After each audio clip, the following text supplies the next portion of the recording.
To replace an upper dish rack roller in your dishwasher, pull the upper dish rack out.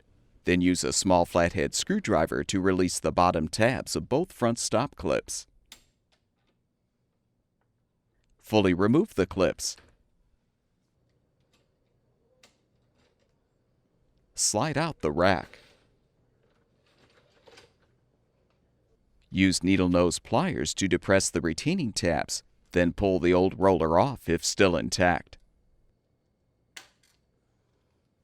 Install the new upper dish rack roller by aligning it on the adjuster tabs and snapping it into place. Align the rollers on the side rails and slide the rack in.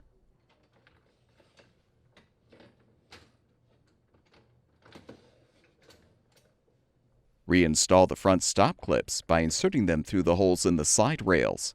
Then squeeze to lock each clip into place.